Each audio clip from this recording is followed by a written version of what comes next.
down, but that's it.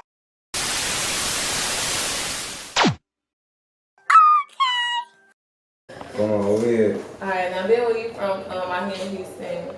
Do you feel like your environment will push you to start rapping?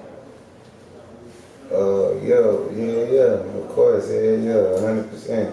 100%. Cause shit, we from a place, Houston is like a top tier city, you know what I'm saying, in urban culture, hip hop culture, the world period, you know what I'm saying? It's not Texas, Houston just moved up to the third biggest city in America, so now it's New York, Los Angeles, and Houston. It used to be New York, Los Angeles, Chicago, Houston. And that's like another home of mine too, that's where my mama from, so I like to have a lot of well-rounded experience with like being in major cities from a young age.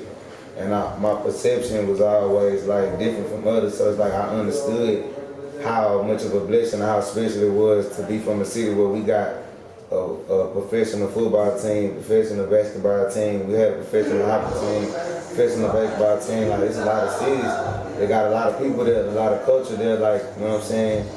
They don't have big sports or big media outlets or ESPNs coming to their cities. They only can support like college teams and shit like that, and that all intertwined with the music and the entertainment industry as well. With Houston being like a pioneer city in music, from the Screw era, the Rap-A-Lot era, the Swisher House era.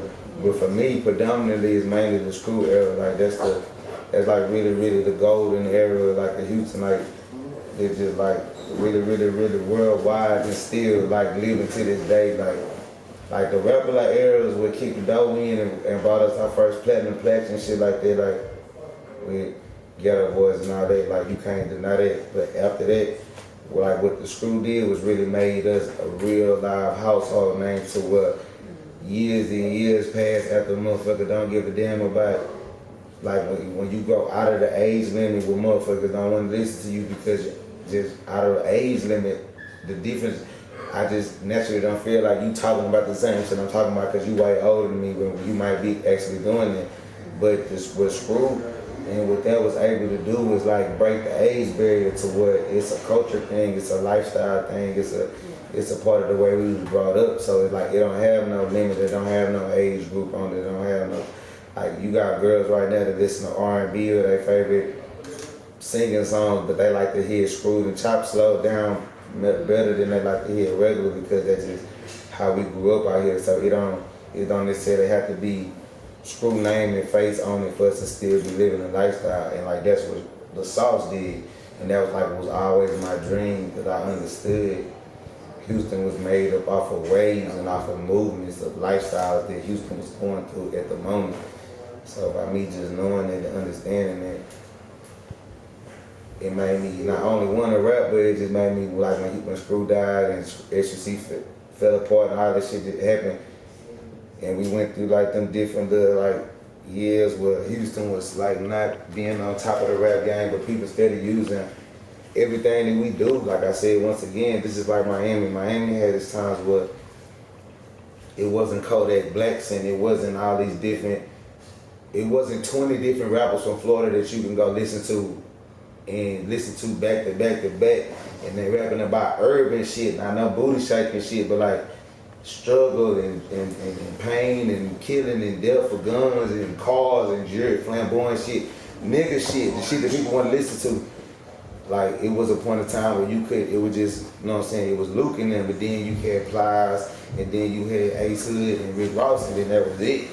It wasn't no large groups or selections where you could just go through all through Florida and listen to motherfuckers that you just is hip and just like of the right now. Houston went through that same process. Like we had like 5 or 6, 7 years where it just wasn't no large arsenal and a large, you know what I'm saying, selection of artists that you could pick from Houston that was rapping about current events and current shit that people really cared about and living about, that made people want to listen to our music and have the world view us and see us as relevant, have the world see us as, you know what I'm saying, what we really are, what we really give into the black community, the hip hop community, urban culture, all this shit, period. Like you can't discredit what Beyonce is. What, like Beyonce is like the epitome of what a black woman want to be. Like she made it cool to have a fat ass like her and J-Lo type shit. Like this shit run that deep. Motherfuckers don't think it do, but it really do. Like every bitch want to be the queen because Beyonce was the first queen. You know what I'm saying? It's just how that shit go. Like even with Mary J. Blige being the queen in her era, she was the queen of the voice of soul, but she wasn't actually the queen of just this bitch is like a god on earth. Like everything she do is perfect. Everything she do, she make us proud to be a dark skinned woman or a woman of color, a woman with ass, a woman that's thick, like shit like that. And that like she made that shit acceptable to the masses. Houston has made so much shit acceptable to the masses, but people from Houston didn't stand on the culture and stand on what we created, and then not only stand on it, like add new things to it and incorporate other people that we seen and using our shit instead of like befriending them and like working with them or doing shit like the people that had the representations that what people want to work with them, they didn't do it. Like I came in the rap game as a bad guy. I don't give a fuck. Like, that's what I don't care. Like I'm not here to be everybody's friend. I'm here to be sauce god. I'm not here to be. You know what I'm saying? I'm here to do what I'm doing. But at the same token, like we had so many artists, like niggas like Bun B. He did do that shit. Like Bun, he did, and he from Port Arthur though. So you got other artists that had the same stature as him that could have went and did. Brung T-Pain and them out here and brung all these different type of artists that was big like that, that's using double cups in their videos or using the type of the strip club lifestyle and the strip club type of girl, like the fake ass and titties and the strippers. Like that's Houston, that's V-Live's why it's been 30, 40 different strip clubs all around America, like in like black cities and places. None of these clubs like even though like Magic City, that's a stupid ass club. I love Magic City. That hoe is like a one of a kind experience club to be in too, but it couldn't go franchise Magic City around the world like McDonald's, like he was able to do V-Live. Because when you go to V-Live, it's just a certain type of feeling. It ain't no rules. You feel like you really at home. You can touch the girls, you can smoke, you can do this, you can do that, you can do this, you can do that. Like you really feel like it's a down south feel. There's some country shit that you like. It ain't that many places where it feel regular to be outside in a strip club until 7 o'clock in the morning, 8 o'clock in the morning, the sun coming up, businesses going on and shit like that, and people still in the clubs, environment, getting drunk and shit like that. Like people don't. That shit kind of different in a lot of places. It don't seem different to us because we so used to it and we just do it so much. But once you get on the plane and you travel, like you see how foreign and how special the shit that we accustomed and used to doing. So by me knowing that shit early, it made me just, you know what I'm saying, elaborate on it, and that's what it made me stand on the shit like, damn, I am talented. I understand so much shit that I ain't supposed to understand, and I'm able to make good music. And I'm really living this lifestyle that I didn't ask for. I didn't ask for I didn't ask for my mama to be a drug addict. I didn't ask to be born in the ghetto. I didn't ask for my daddy to make money and move out the ghetto and then move to the suburbs for like a little small piece of time that I stayed out there. Then after that, boom, right back. I didn't the violence, all the scandals and everything that be going on with me, like it just comes. So with that being said, it's like somebody gotta do it. So I'm the one that did it, you know what I'm saying? And it was like, I know my city needed that, Texas needed that, and like I'm watching us, like people in Texas be so much fans of a motherfucker in Texas be a fan of themselves, but they'll be a fan of another artist that's really being a fan of them. And they'll give them the glory and the credit, and that's what makes the money. You see what I'm saying? That's what you gotta understand. Like prime example, like y'all just doing y'all thing, got y'all doing interviews, y'all creating a platform. You got artists that look at y'all like, oh, I ain't finna do that shit, whatever. Y'all gotta get y'all name up, y'all gotta do this, and the other. At the same time, another motherfucker come in this motherfucker and wanna do an interview, and they have a little name, and they not from Houston. like to say cheese or whatever, motherfucker be breaking their neck or ready to pay out their own pocket, or a motherfucker want to charge y'all for an interview and shit like that, when at the same time motherfucker don't understand when you, it's like the difference between putting water in grass and littering. When you litter on your own community, your own grass, then you're gonna live in a fucked up environment where there ain't gonna be no opportunity for you to be clean and win. Versus to you clean shit up and put grass and plant seeds in there, when you come back 5 months later, y'all got a platform. 6 months later, you know what I'm saying? Now y'all can do something for me or for the next artist that a motherfucker couldn't do for themselves, or necessarily couldn't walk into their door because I got this type of reputation, or I'm a man, y'all women, whatever it may be. You know what I'm saying? But none of that shit will never happen if people don't let the cycle go. And also, like, don't be afraid to compliment don't be afraid to compliment your neighbor, or be a fan of art or hard work or creativity that somebody around you is doing. Like, don't feel like you making yourself or smaller yourself because you bigging up somebody else, when actuality you bigging up somebody else actually is opening up doors of eyes and energy for you to become bigger. Because now every time that person thinking about doing whatever you motivated them to believe they can do, they thinking positively about you. So, you know what I'm saying? Like, with all that being said, it's like, Houston just needed a nigga like me. You could do that. Now, being that Houston had that job for, them 7 years, and you came out and basically, brought Houston alive, would you say that made you a target for the things that the rap industry has now? Where you feel like they're taking from you, like the salt, dripping, all of that? I mean, for number one, I'm a target out the muzzle because I'm a man and I'm black in America. Aside of that. But a lot of people haven't came out how you came out. Like, we've had a lot of artists from Houston, between that time, and they never made buzz how you made buzz. So, like, what made you that artist was like, man, let's go ahead and get that and think nobody would notice? I mean, from one, like I told you, like original, I told you, like, my perspective, my vision, like the eyes, the two eyeballs that's inside my head is not the same as everybody else's. So it's like my perception and the way I saw shit was way different. So I received it and then I put it back out into the world way different.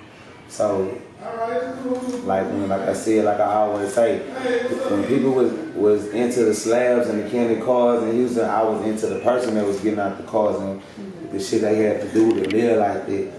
So I feel like what made all that shit transfer into the fans, into the people, into the world was that I'm so Houston, I'm so much of this culture, I'm so H-Time, but at the same time, I'm the person being so Houston, but I'm not afraid to speak against the certain Houston ways, there's real Houston ways that's obsolete, or that's old, or like they need to be rejuvenated or redone, or to just come out and do something different and stand on it and really live by that. I feel like my music, when people follow me, it's not just about like my music, it's the lifestyle, it's the energy, it's the hope, you know what I'm saying? It's the belief, it's the knowing that like people see me do so much, like in somebody's opinion, so-called bad shit or negative shit, but yet I'm still on top, I'm still successful, I'm still rich, I'm still hot. I don't got no record deal, I'm still doing shows all around America. I just left Oklahoma, Ohio, Denver, Delaware, fucking Indianapolis, where the Timberwolves play. Mm-hmm. Like I'm still traveling all around the world doing $10,000 shows independent, you know what I'm saying? So like you said, when you had artists that come out this city, they have record deals, platinum songs and all that, and they can't still make the type of money or still have the type of traction or type of influence that I have. But like I said, mine is so authentic, it's so organic, and it's original from Houston, but it's also from myself. I was a person that not only was I not afraid to be a fan of Houston and love Houston, I wasn't afraid to be a fan of myself. Like, I love me, I love the shit I do, and that's what makes the world love me. Now I'm really done, but same token, You can't have false pride and really be a bullshit ass nigga, lame nigga, or your music not good, or you don't have no culture or no substance behind what you're doing, and you just think you that great and you really not great. Like that's a different thing either. I'm the type of person like the people speak up for me. Yeah, I speak up for myself too, and I speak up on them. But when I really be speaking up on shit, I be talking because the people be so fucked up and mad and getting on my ass about what's be going on, like how y'all speaking on like people using the sauce instead of my drip or doing the shit that I do. Feel me?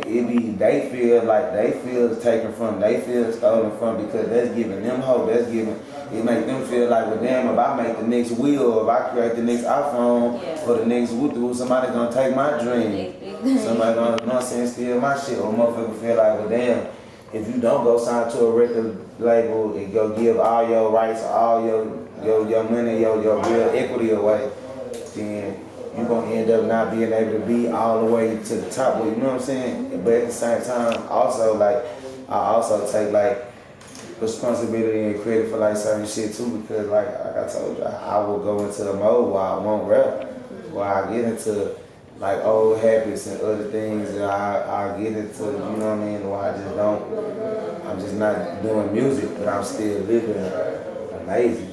Yeah. At the end of the day, that's what life is about. Life is about achieving success, being able to take care of your family and create, you know what I'm saying, platforms and love and memories and shit like that with people that to live on past you. So I'm doing that regardless of music. You know what I'm saying? I'm a businessman, I'm an innovator. I got like 4 different LLCs, like different companies that I make money from, like my clothing line. I'm motherfucking all these different artists that I have, the internet shit, like all the streaming, like my YouTube channel, motherfucking my studios, the recording studios that I have, my photographers, my producers. Like it's just so much different shit. You know what I'm saying? Just going to play, like it's this another thing too. Like I'm an internet personality. Some people just want to pay me just to come places, just to be there. So you know what I mean?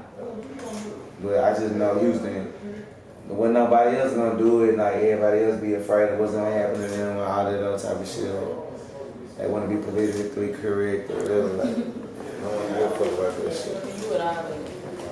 There was an article that said Houston is setting the trends for the South, so we gotta go ahead on up to it because we already knew that, honestly. We been setting the trend, bro. You gotta think about a shit like this, like the main.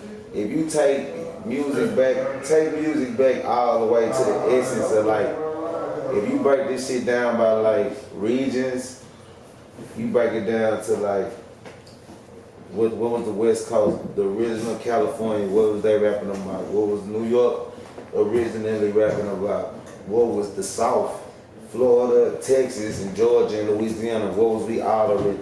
Like everybody really have subject matters in like a base area of like what they region of people type of music they was putting out. Where you had in New York is the omega of hip hop. They started hip hop. They started rap. Period. They got hip hop boulevard out there. Like they started rap, but the original format and mechanism of rap was about positivity, knowledge, hope, freedom, black power, love, LL Cool J, all that other type of shit. Like, you know what I mean? Like, just actual hip hop. That's what beat boys and beatboxing and Run DMCs just being able to be an MC. You know what I'm saying? A control, whatever that shit break down to crowd control. The nigga that can control the mic. That's what the New York brought to that. Then it went to California. When it went to the West Coast, that's what gangster rap started. That's where the killing,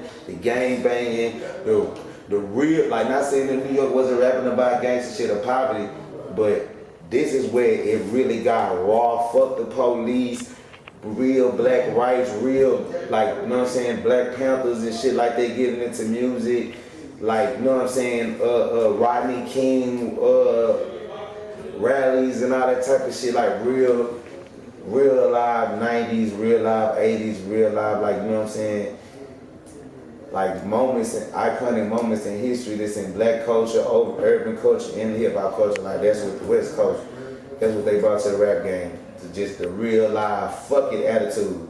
That's what they brought. Then the Midwest, that's where the real fast rappers came from. The Twisters, the Bone Thugs and Harmonies from Cleveland, the Do or Dies, all that type of shit. Then was the first niggas, the Cummins, like how Cummins used to rap in Chicago way back then, and like that's what inspired the drill music and the shit that they do that they own right now. The Kanye West is the motherfucking what's the name of that other the device lord niggas that do you not do you wanna rap but they're hey in the crucial conflict, hey in the middle of the morning, that was that shit. Now you take it to the south. We got hip hop, New York, Midwest, fast rapping, just about everything. Motherfucking California, West Coast, Bay Area, all that shit, gangster shit, gang banging. You know what I'm saying? And all that type of shit. Then like the theaters and all that type of shit Too Short, like with the pimping and shit like that, but that shit still that's gangster rap. Like, and there ain't no real live pimping and hoeing and real live prostituting rapping type shit like that went on in the South with Pimp C and all them type of guys type shit. So boom, now you go to the South. You got Florida, they original shit. Slip and Slide Records, nigga. Trick Daddy, nigga, motherfucking 2 Live Crew, nigga, all of them old niggas from Florida. Been on the same stuff. It's all, cause it's the same way that Florida is. It's fucking Miami, my nigga. It's palm trees, sand castles, and motherfucking jet skis. Hey man, motherfuckers ain't not saying it's super good out there with Haitian beer, all that shit. But back and then. Like I said, the streets didn't have opportunity to make music like that, so they couldn't rap about the struggle. They was rapping about shaking that ass, being at them palm trees and doing that type, like living, you know what I'm saying? Booty shaking music, like partying music, nigga. That's what old Florida music was about, you know what I'm saying? Then they went straight gangster after that. Boom, that's they contribute to the South. Same thing with Atlanta. Outkast, Ludacris, the Dungeon Family. Motherfucking Jermaine Dupri, motherfucking, we can keep going on down the line. All the old Atlanta rap where it had nothing to do with, like I'm talking about the original Atlanta. We're not talking about the Gucci Mans and the G after everybody then had the first wave of music where we all done heard the Screws, we done heard the Dungeon Families, we done heard the Wu-Tang Clan, we done heard NWA. We not talking about that era. We talking about the original era of music. We're gonna take it back to the Screwed Up Click era, Rap A Lot era. The old Outkast, Dungeon Family, old New York, like it would created us, all these rappers that y'all dealing with to this day. The old Atlanta, it wasn't about no drugs, it wasn't about selling drugs, it wasn't about finessing, it wasn't about no gangster shit. Outkast and it was rapping about some spoken word, like some intelligent, like, you know what I mean, like black people shit or just being country in the South or just naturally pro-black, so having fun, you know what I'm saying? The Freaknik. Welcome to Atlanta. The Freaknik, you know what I'm saying? That's what that shit was about. It wasn't about no killing, it wasn't about no robbing, it wasn't about none of that shit, it wasn't about no selling drugs, it wasn't about none of that shit. It wasn't about no pills, it wasn't about pills, drink, none of that. Now let's take it to the other parts of the South. Memphis, Texas, and Louisiana. Man, it's been gangster down here since day one, man. Since numero uno, man, we've been rapping about bricks, cocaine, guns, keys, pills, motherfucking me, robbing, killing, murdering, diamonds, big booty hoes, pimping, all of that. Like a hidden message. All of that, bro. This been going on since the day one, my niggas, day one, man. With motherfucking Jay-Z made his motherfucking song with motherfucking Pimp C and motherfucking Bun B was a motherfucking song about it.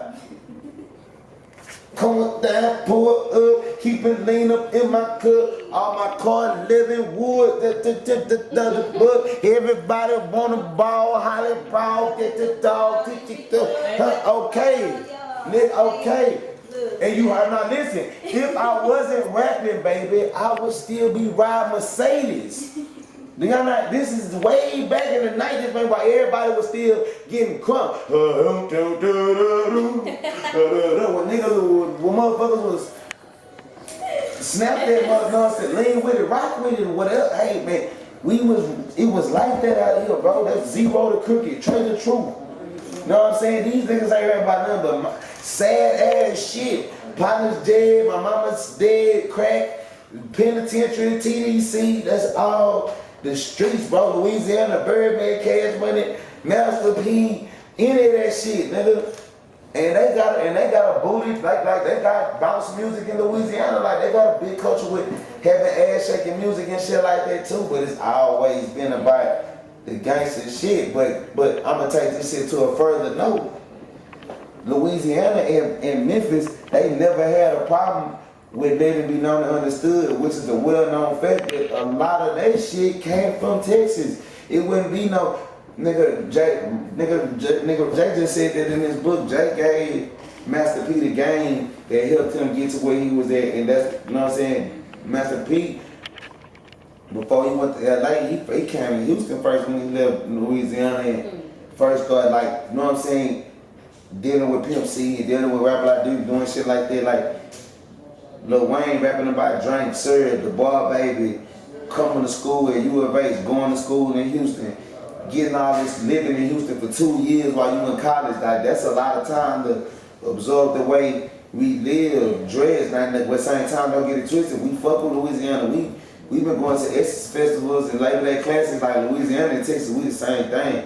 You know what I'm saying? Down there since motherfucking, whoa, like motherfucking ESG, one of our biggest rappers, he from Texas and Louisiana. So we've always had that connection.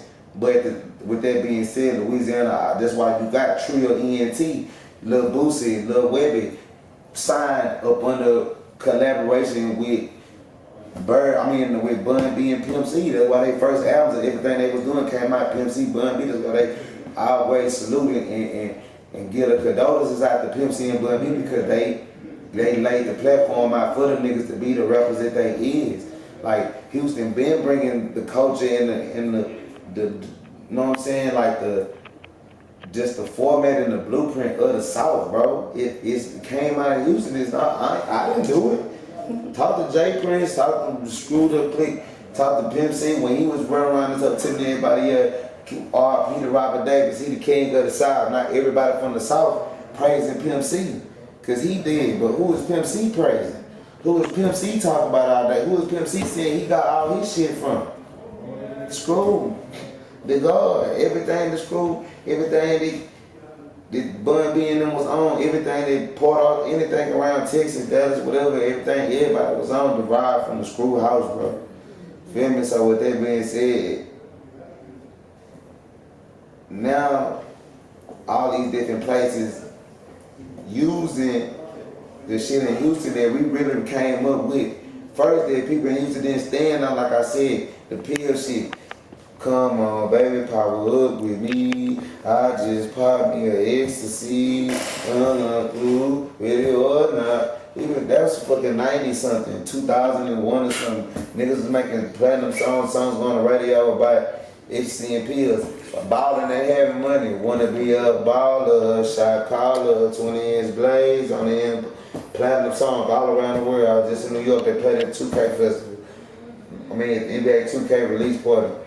Been rapping about balling, diamonds, gold, foreign cars, Versace. What? We been Versace. Motherfucking Don Key and them been, Fat Pep been talking about sitting sideways, Versace shades. They been saying that shit. What? Dripping? Lil Kiki said I'm draped up and dripped out. Know what I'm talking about? 3 in the morning. That's 90 what? 94, 95? Do y'all really want to argue about who started dripping first? Who said dripping first? Yes. Yes, like, cause shit, you stand on it like you just pulled up on somebody, right? Yeah, I pulled up on a lot of rappers. They ain't the first one. I've been pulling up on niggas. That ain't nothing new. And I will continue to do so. But I ain't gonna say no names and no faces, but just know you can play with me. I'm gonna go see about that. Okay. Why? Why no names and no like none of that? But like bring it to Instagram. Because I'm doing it the same way that they do it. When they brought it to Instagram, they threw their slugs out there, they made their message be known, but they didn't put no names on it. But they made sure that their message was known, that their message was spelled. But what they didn't do is they never came to me in person and said none of the tough stuff or none of the gangster stuff or none of the slick stuff, none of the tough threats, None of that cool shit they did on Instagram, they didn't come to me and do that to me first. They didn't meet me first and had that understanding with me first. But I did. I went up to them first because if I go to you first and address the situation, it might get real gangster and it might never even need to go to Instagram because we might be going to jail or to some cemeteries or whatever it's going to be. Some black guys or whatever. So before I take it to the internet and I know it ain't finna be shit because y'all ain't on shit, I address the situation in face to face like a man, aggressively. And when I address the situation aggressively, it folded. And it was all peaceful. Nobody wanted no problems. It was all misunderstanding in the handshake, so that's what it's gonna be. And so today you uploaded a video of Lil Uzi and stuff, so you saying like the show and all that dancing and stuff you do, you got it from you? Yeah, I mean, that's a fact, though. That's my little brother. I fuck with Uzi. But like Uzi is a nigga, like, Uzi a real nigga, though. That's what motherfucker gotta understand. Like, regardless of all that shit he do, like, Uzi really a real street nigga. So with that being said, like, anytime I'm around Uzi or we go to a concert of his, he bring us out and he have a whole speech and let his fans know, like, he always do shit like that. I don't ever hold nothing against Uzi when it comes to shit like that. That's why you never see me have no confrontation with him about dripping or having drip songs, or anytime it was ever a competition do I do a song Uzi was on it, I never directed the pressure towards him because I fuck with Uzi. I got a real relationship with him, bro. So with that, just like he out in Texas fucking with the kids to make wall dance and shit like that, the Deja. So Uzi always been that type of person, you know what I'm saying, be organic and show that love, but at the same time, he not afraid for it to be said, understood, and known that, you know what I'm saying? I'm his big brother. Anytime I come around, I'll say this. When that situation went on and we checked whoever we checked, Uzi was there. You feel me? He was with the people or whatever, and you feel me? It's still all love and hugs and big bro, little bro, I'm proud of you, you rich now. I watch all these little niggas. I come out the streets having way more money than niggas like Uzi. These niggas little kids with little $4,000-$5,000 in his pocket. Now he a millionaire with way more money than me. I respect it. So I fuck with it, but yeah, everybody know what I'm saying? You can look on the YouTube videos from years and years ago. It's still on YouTube right now. 4-5 years ago, me, Uzi, Sauce in the studio. Uzi wasn't dripping and moving like that. That was us doing the shoulder move, the drip, Sauce and the drip. Stay down production. Oi! You can't hear them when I get to talking, the Sauce get to Walka, man. Yeah, man, splash time shit. We got a new blog in the city. Stay down production, follow up and coming artists. Get on the drip and get you some clout. They say the clout girls in the city, man. So yeah, I fuck with it. Oi!